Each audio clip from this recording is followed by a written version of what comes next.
Hello बच्चों, आज का टॉपिक है straight line in 3 dimensional space.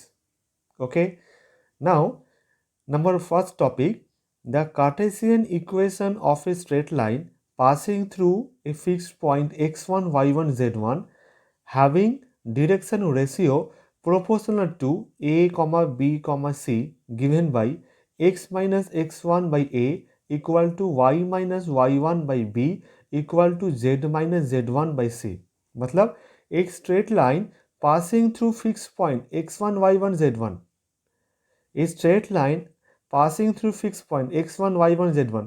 तो ऊपर क्या होगा, x minus x1 equal to y minus y1 equal to z minus z1 and having direction ratio proportional to a B C.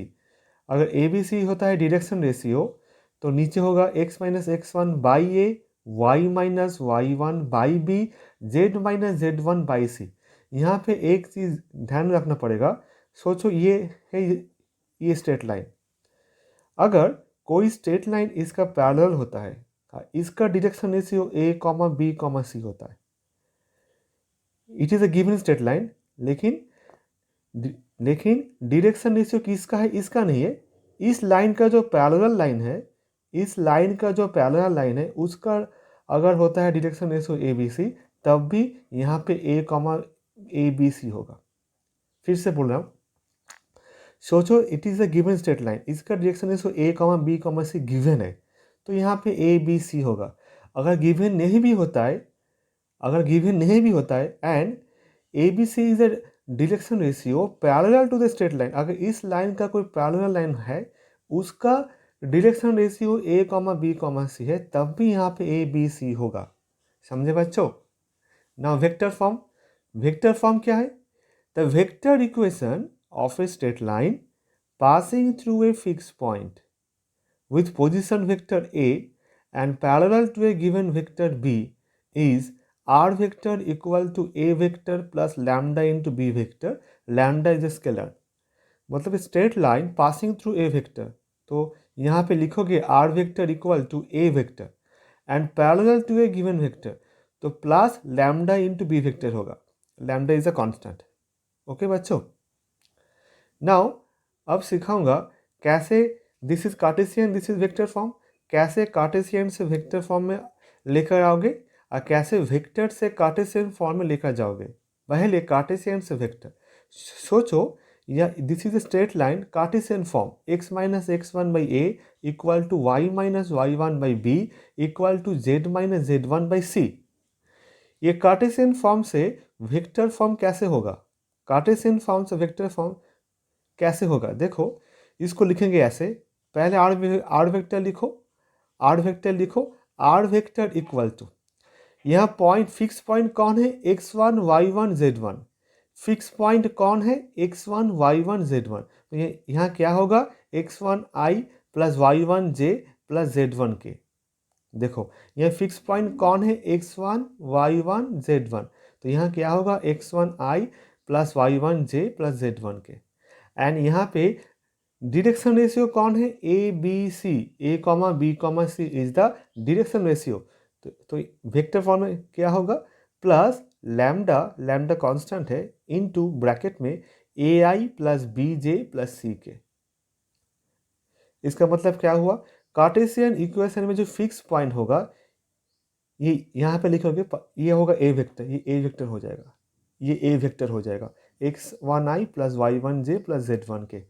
और जो direction ratio A B C है, ये B vector हो जाएगा, ये बी वेक्टर हो जाएगा. तो यहाँ पे लिखो lambda into A I plus B J plus C K. Lambda is the constant. Okay बच्चों, अब होगा, देखो, वेक्टर से कार्टेशियन फॉर्म. वेक्टर गिवन है R vector equal to A vector plus lambda into B vector. A vector का value है x1 i plus y1 j plus z1 के, और बी वेक्टर का वैल्यू है ए I plus B J plus C के something. अच्छा, यहाँ पे b है, इसको तुम लोग b1 बोल सकते हो अभी के लिए, b1 बोल सकते हो अभी के लिए.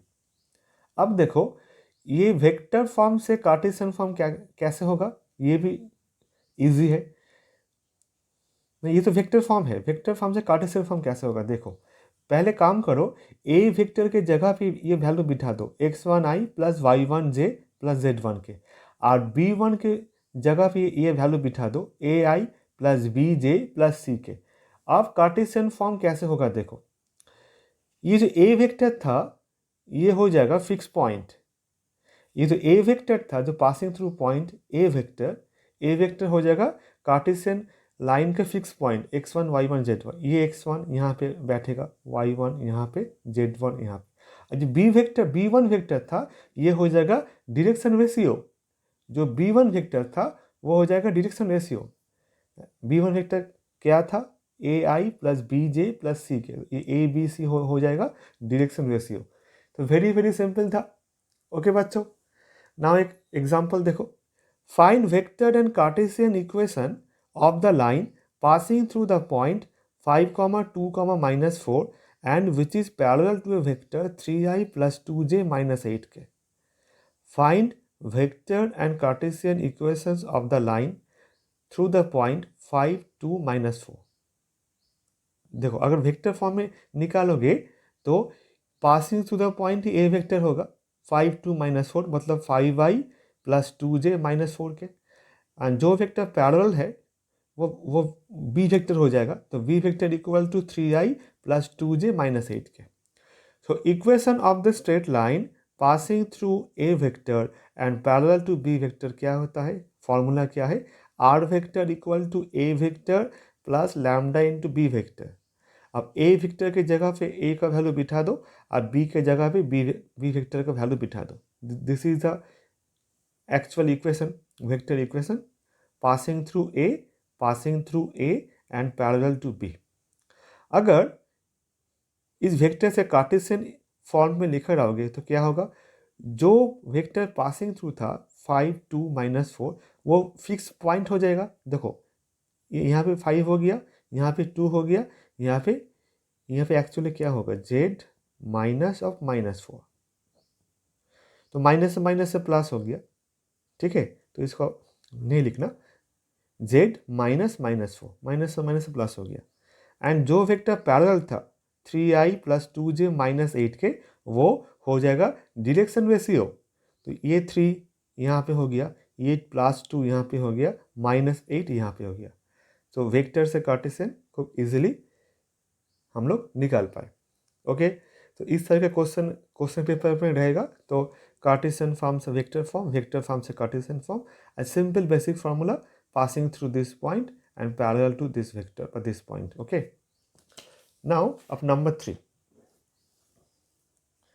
Number 2, the Cartesian equation of a line passing through two given point x1 y1 z1 and x2 y2 z2 given by x minus x1 by x2 minus x1, y minus y1 by y2 minus y1, z minus z1 by z2 minus z1।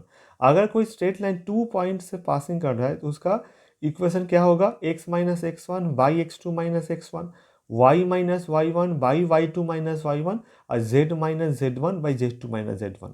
याद कैसे रखोगे, देखो सोचो एक point fix point है passing through point, तो ऊपर क्या लिखोगे, x minus x1, y minus y1, z minus z1, and 2 points अगर गिवन रहता है उसका डायरेक्शन रेशियो क्या होता है जानते हो, दोनों पॉइंट का डिफरेंस मतलब x2 minus x1, y2 minus y1, z2 minus z1, very easy. Okay, अब vector form, the vector equation of a line passing through 2 points with position vector a vector and b vector is r vector equal to क्या होगा, a vector plus lambda into b minus a vector. कैसे याद रखोगे, जो vector पहले है उसको लिखो पहले, जो वेक्टर पहले है ए वेक्टर पहले है उसको लिखो पहले, प्लस लैम्डा इंटू, और जो वेक्टर बाद में है उसको यहाँ बाद में लिखो, बी माइनस पहले वाला वेक्टर। जो वेक्टर पहले है उसको पहले लिखो, प्लस लैम्डा इंटू जो वेक्टर बाद में है वो वेक्टर माइनस जो पहले था। ओके, एक एग्जांपल देखो, find equation of the line which passes through 1, 2, -4 and 4, -5, 2 both in Cartesian and vector form। तो equation of the line passing through let x1 y1 z1 है 1, 2, -4, एंड x2 y2 z2 है 4 - 5 2 is क्या होगा, पहले वाला point को पकड़ो x1 y1 z1, तो ये था फॉर्मूला, x1 की जगह पे वैल्यू बिठाओ, y1 की जगह पे z1 की जगह पे वैल्यू बिठाओ, क्या होगा x - 1 y - 2 और z - 4। और नीचे क्या लिखो x2 - x1, x2 कौन है 4, x1 1, तो 4 - 1, y2 - y1 y2 -5, यहाँ y1 2 -5 - 2, z2 - z1 z2 2 है, यहाँ पे z1 -4 है, 2 -4, तो क्या हो गया x - 1/3 y - 2 by -7 and z + 4/6। This is a Cartesian form. Vector form क्या होगा, देखो जो पॉइंट ऊपर है fix point x - x1 y - y1 z - z1, ये हो जाएगा वो वेक्टर का, अगर वेक्टर इक्वेशन इस तरह का कंपेयर करो a vector plus lambda into b vector, तो a वेक्टर कौन होगा, जो पॉइंट पासिंग है 1 2 -4, तो यहाँ पे लिखो 1 × i प्लस 2 × j -4 × k। आज जो हो गया डायरेक्शन रेशियो, जो हो गया डायरेक्शन रेशियो उसको बी वेक्टर पकड़ो, तो क्या होगा plus lambda into 3i - 7j plus 6k। जो था डायरेक्शन रेशियो क्या हो गया 3i - 7j plus 6k। Very very easy. Okay बच्चों, अच्छा नेक्स्ट एग्जाम्पल देखो, और एक प्रॉब्लम देखो। The Cartesian equation of a line are 6x - 2 = 3y + 1 = 2z - 2। Find its direction ratio, also find vector equation. पहले देखो ये लाइन की इस तरह लिखा हुआ x - x1 by a, y - y1 by b, z - z1 by c, इस तरह नहीं लिखा है, तो पहले हमको इसको इस तरह लिखना पड़ेगा, लिखना सीखना पड़ेगा। देखो प्रोसेस क्या है, पहले देखना पड़ेगा x का कोएफिशिएंट, y का कोएफिशिएंट एंड z का कोएफिशिएंट ऑलवेज +1 रहेगा। x का कोएफिशिएंट, y का कोएफिशिएंट एंड z का कोएफिशिएंट ऑलवेज +1 रहेगा। तो x का कोएफिशिएंट 6 है, 6 कॉमन ले लो, 6 x - 1/3 हो गया। y का कोएफिशिएंट 3 है, 3 कॉमन ले लो, 3 × y + 1/3 हो गया। और z का कोएफिशिएंट 2 है, 2 कॉमन ले लो, z - 1 हो गया। इस 6 को हम लिख सकते हैं बाई 1/6, इस 3 को बाई 1/3, इस 2 को बाई 1/2। तो ऊपर क्या हो गया x - 1/3, y - -1/3 एंड z - 1। और नीचे 1 2 3, कैसे 1 2 3 हुआ, नीचे कभी फ्रैक्शन नहीं लिखना है, डायरेक्शन रेशियो कभी फ्रैक्शन मत लिखना, ऑलवेज लिखना इंटीजर में। अब देखो तो कैसे होगा 6 3 एंड 2, उसका एलसीएम करो, 6 3 एंड 2, एलसीएम क्या होगा देखो 2 3 = 6, 3 2 1 = 2, अब 3 1 1, 3 2 = 6, ये एलसीएम हो गया, तो 6 एलसीएम।